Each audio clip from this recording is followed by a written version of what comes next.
کوئی دنیا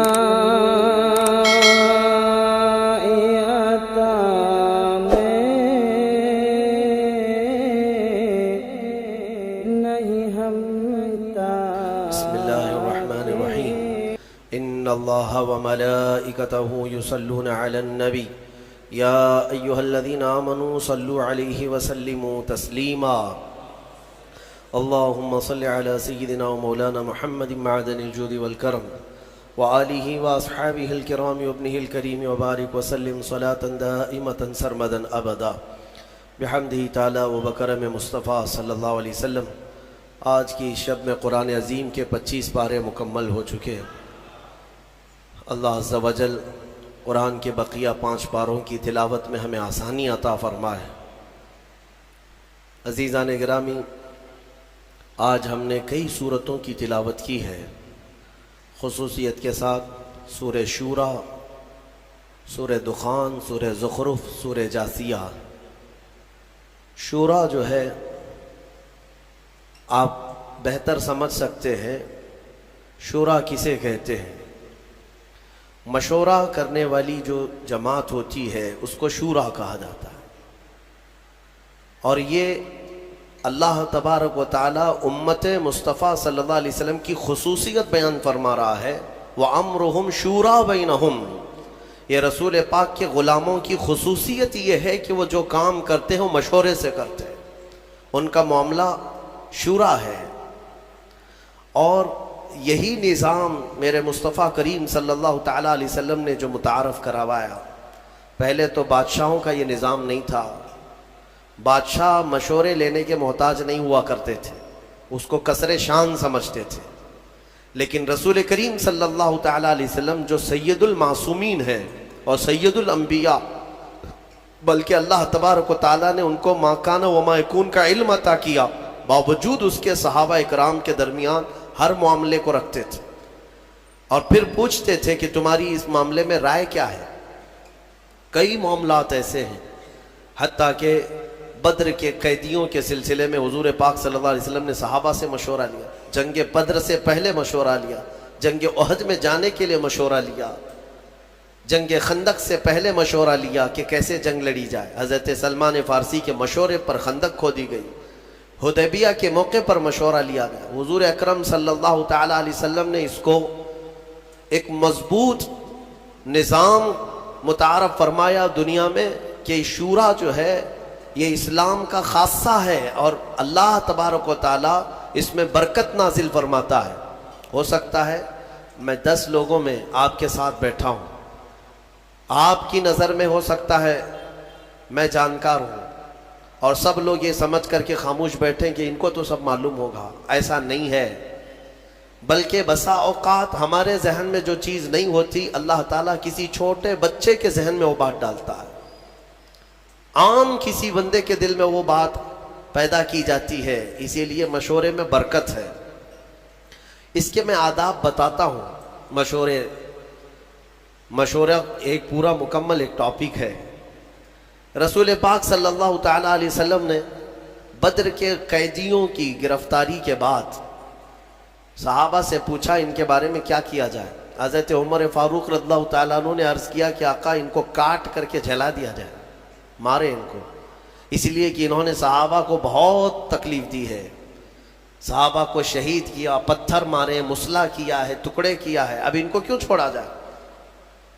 پھر کسی نے الگ مشورہ دیا، حضرت ابوبکر صدیق نے وہاں مشورہ یہ دیا کہ یا رسول اللہ صلی اللہ علیہ وسلم ایسا کیوں نہ کیا جائے کہ ان سے فدیہ لیا جائے اور انہیں چھوڑ دیا جائے، شاید اس محبت میں یہ اسلام قبول کر لیں، ایمان لے آئے۔ حضور پاک صلی اللہ تعالیٰ علیہ وسلم کو حضرت ابوبکر کا مشورہ پسند آیا، اس پر عمل کیا گیا۔ 70 قیدی جو تھے ان سے فدیہ لیا جاتا تھا اور چھوڑا جاتا تھا۔ جس کے پاس نہیں تھا فدیہ دینے کی رقم کچھ نہیں تھی، ان سے کہا جاتا تھا اگر کوئی فن جانتے ہو تو 10 صحابہ کو وہ فن سکھا دو اور آزاد ہو جاؤ۔ حضور پاک صلی اللہ تعالیٰ علیہ وسلم نے یہ جو نظام قائم کیا، بھلا کوئی بڑی سلطنت کا بادشاہ اپنے وزیروں سے، سپاہیوں سے کیوں مشورے لے؟ دنیا یہ سمجھتی ہے آج جو نظام ہے آپ دیکھ رہے ہوں گے، پارلیمنٹ ہے، پارلیمان ہے، یا پھر جہاں بیٹھ کر کے قانون پاس کیے جاتے ہیں، یہ سب نظام بہت بعد میں آیا ہوا ہے. یہ اسلام کی عطا ہے، اسلام کا دین ہے. ورنہ ہوتا یہ تھا کہ بادشاہ رات میں سویا، خواب میں ہی اسے کچھ سمجھ میں آ گیا تو صبح قانون بنا دے گا. کل سے یہ قانون ہے، میں نے خواب یہ دیکھا ہے. اس کو کوئی چیلنج بھی نہیں کر سکتا. آج بھی سعودی میں یہی تو ہوتا ہے. ایک سال میں ان کے 70 قانون بدلتے ہیں، آتے ہیں جاتے ہیں. کوئی بل پاس کرنے کی ضرورت نہیں. رات کے 12 بجے بادشاہ اعلان کر دیا، سارے ویب سائٹ میں چلا گیا، کل صبح سے 6 بجے یہ قانون سارے ڈپارٹمنٹ میں پہنچ گئے. یہ قانون، یہ شورا نہیں ہے. ہاں، یہ جو نظام پھر پارلیمانی قائم کیا گیا، یہ شورا کے بیس پر ہی قائم کیا گیا ہے کہ سب کی رائے لی جائے اور پھر اس پر اتفاق کیا جائے. حضور پاک صلی اللہ تعالیٰ علیہ وسلم نے کئی مرتبہ ایسا ہوا کہ صحابہ سے مشورہ لیا. ایک بار مدینہ طیبہ جب تشریف لائے تو صحابہ کلمی کرتے تھے. کلمی کرنا جانتے ہیں؟ کھجوروں کے درختوں کو جوڑ دیا جاتا ہے، ایک نر اور ایک مادہ. کسان لوگ جانتے ہوں گے اس کو کیا کہتے ہیں، ہیبریڈ.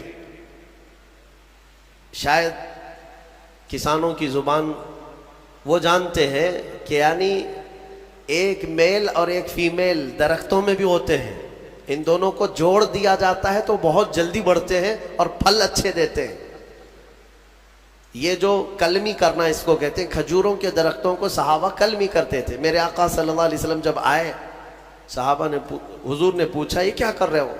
کہا ہم ان کا جوڑا لگاتے ہیں، جوڑا لگاتے ہیں، اور یہ دونوں جوڑ بہت جلدی بڑھتے ہیں، میل اور فیمیل. حضور پاک صلی اللہ علیہ وسلم نے فرمایا اس کی کیا ضرورت ہے؟ چھوڑ دیا صحابہ نے چھوڑ دیا. اس کے بعد پھر صحابہ کہتے ہیں وہ درخت بڑھے ہی نہیں، اور جن کو نہیں لگایا گیا تھا وہ پھل صحیح سے دیے نہیں. تو صحابہ آئے، عرض کرنے لگے یا رسول اللہ صلی اللہ علیہ وسلم ہم نے چھوڑ دیا تھا. میرے آقا نے فرمایا وہ تو ایک مشورہ تھا، حکم نہیں تھا کہ اس پر کرنا ضروری ہے. باقی اگر تم اس معاملے کو بہتر جانتے ہو تو پھر کیا کرو. نبی اکرم صلی اللہ تعالیٰ علیہ وسلم نے مشورے کے سلسلے میں یہ جو آداب بتائے ہیں. مشورہ جو ہے وہ حکم نہیں ہوتا، یعنی کسی کے اوپر زبردستی نافذ کرنا، امپلیمنٹ کرنا نہیں، اس کو مشورہ نہیں کہتے. حضرت ابو بکر صدیق رضی اللہ تعالیٰ عنہ کا ایک قول ہے، توجہ چاہتا ہوں.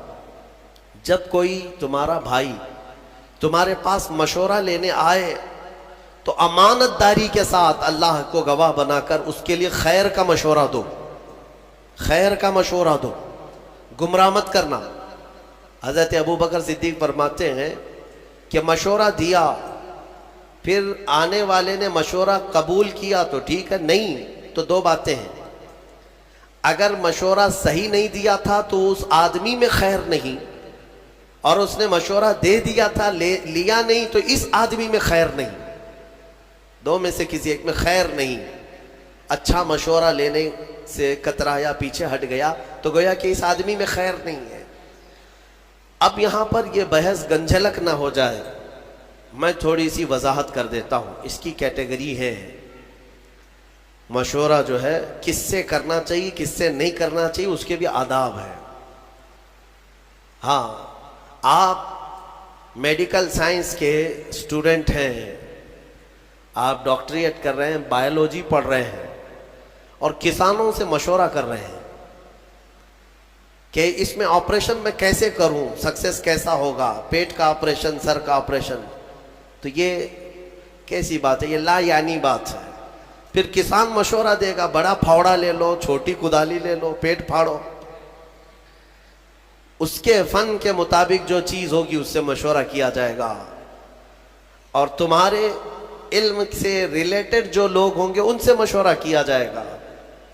اسی لیے سارے علوم کے اور سارے فنون کے متعلق آپ اتنا تو جانتے ہیں، طبیعت خراب ہے تو 4 ڈاکٹروں سے مشورہ لیا جاتا ہے. آپریشن فلاں کہہ رہا ہے، فلاں کہہ رہا ہے، سب سے مشورہ لے لیتے ہیں کہ کیا کرنا ہے. آپ جو ہے انجینئرز کے پاس جاتے نہیں، آپ کو اتنی خبر ہے.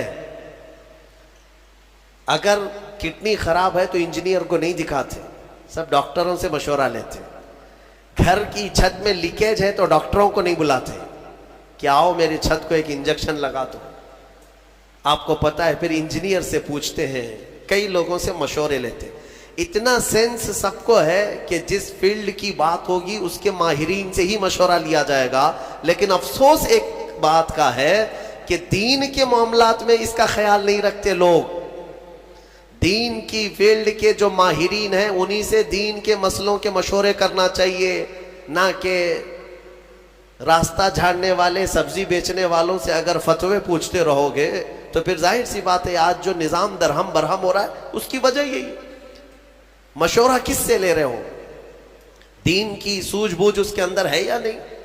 میرے آقا صلی اللہ تعالیٰ علیہ وسلم کی حدیث پاک صادق آتی, حضور نے فرمایا آخر زمانے میں لوگ جاہلوں کو اپنا سردار بنا لیں گے, ان سے فتوے پوچھیں گے اور وہ بغیر علم کے فتوے دیں گے, خود بھی گمراہ ہوں گے, قوم کو بھی گمراہ کریں گے. آج یہ حالات ہے. لوگ اس سلسلے میں کیوں آپ کا سینس مر جاتا ہے؟ قرآن کے متعلق, حدیث پاک کے متعلق دینی معلومات جو کچھ بھی لینی ہے وہ دین کے ماہر علماء سے ہی لینی چاہیے. باقی چاہے جو بھی ہو ان سے اگر آپ مشورے لوگے تو وہ تیر چلائے گا, اندھا دھند فائرنگ کرے گا, ایسا ہوگا ویسا ہوگا. ایسے جاہلوں سے مشورے لے کر کئی لوگوں کی طلاق ہو گئی اور کئی طلاق کے بعد زنا کرتے رہ گئے. نہیں ہوا, جاؤ گھر میں, کون بولتا ہے طلاق نہیں ہوئی؟ اس صاحب نے کہہ دیا. جاہلوں نے اس کے بعد اپنے گھر میں ویسی جینا شروع کر دیا جبکہ ہر دن زنا کا گناہ ہے ان کے لیے. تو ماہر اور خبیر لوگوں سے ہر فیلڈ کی جس طرح مشورہ کیا جاتا ہے, دین کے معاملات میں بھی مشورہ انہی سے کیا جائے جو دین کے ماہرین ہیں. اچھا, ایک اور بات, نوجوانوں کو آج مناظرہ کرنے کا بڑا شوق رہتا ہے, ڈیبیٹ کرنے کا.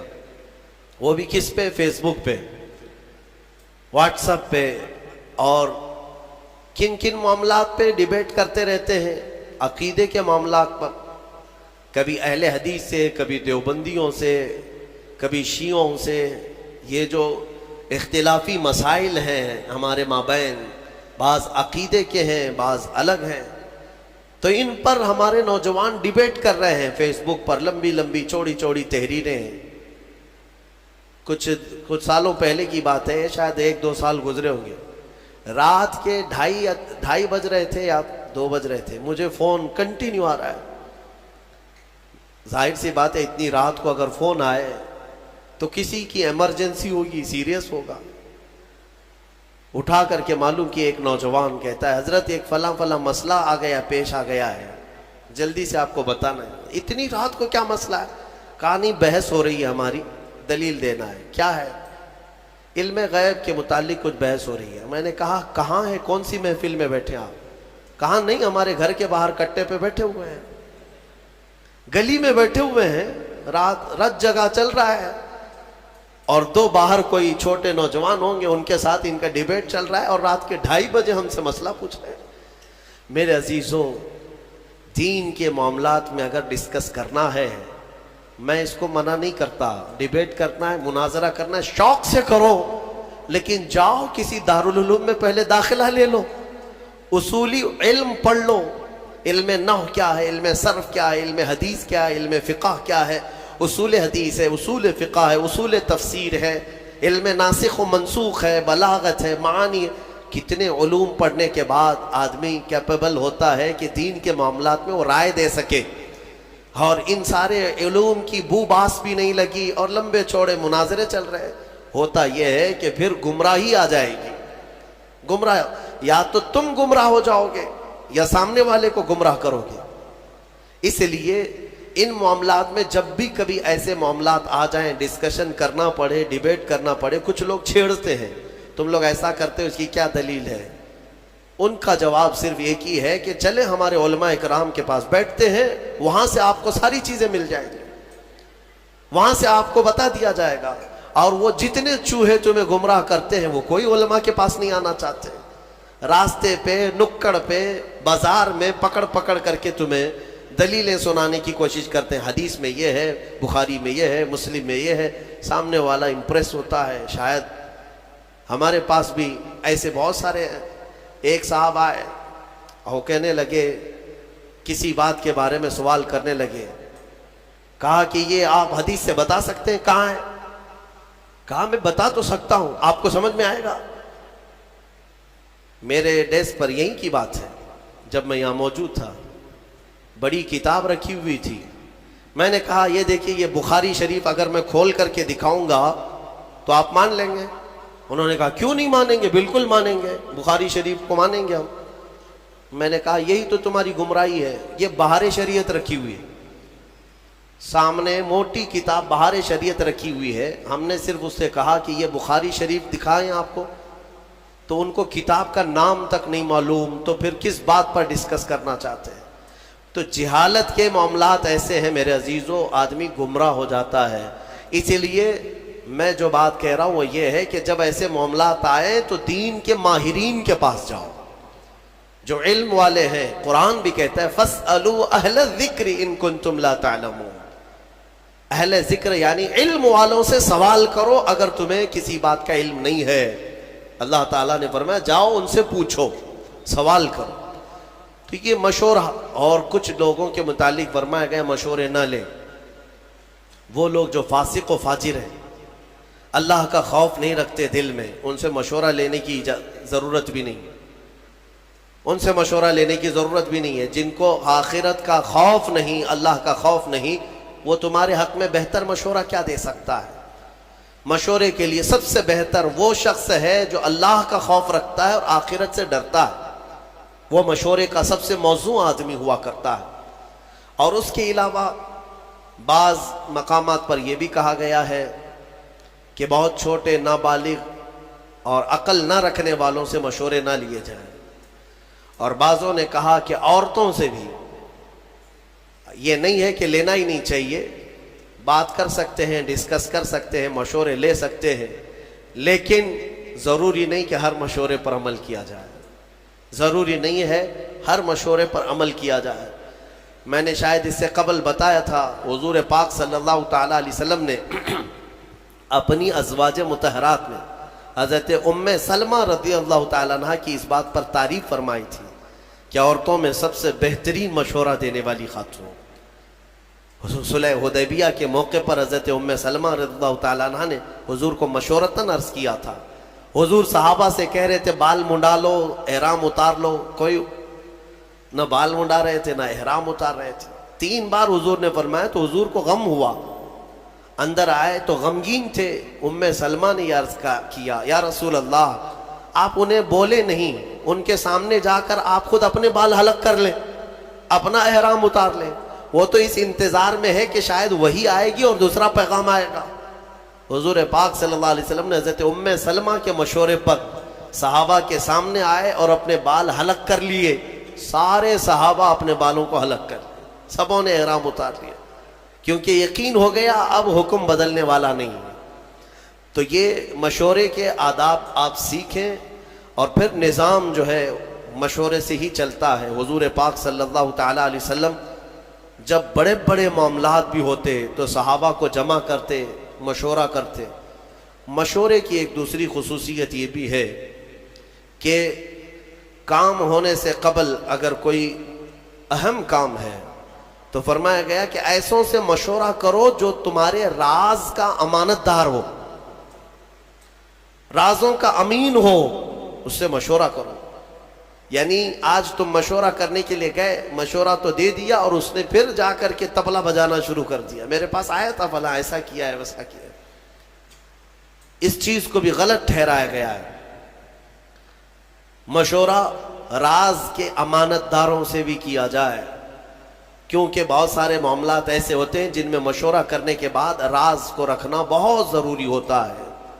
حضور پاک صلی اللہ علیہ وسلم نے اس کی اہمیت کے لیے جانتے، میں نے کل یا پرسوں بنو نذیر کے بارے میں بتایا تھا، یہودیوں نے جو دھوکہ دیا تھا مدینے والے، پھر ان کے ساتھ کیا ہوا تھا پتہ ہے؟ حضور پاک صلی اللہ علیہ وسلم مدینے میں آئے، مسجد نبوی میں رات کو مشورہ لیا صحابہ سے کہ کیا کریں اب ان کے ساتھ۔ الگ الگ مشورے ہوئے کہ انہوں نے ہتھیار ہمارے خلاف اٹھائے تو ہم بھی ان کے خلاف ہتھیار اٹھائیں گے، کیونکہ دھوکے کی بہت بڑی سزا ہے. یعنی جیسے یوں سمجھ لیں کہ دیش ویرودھی ہے وہ،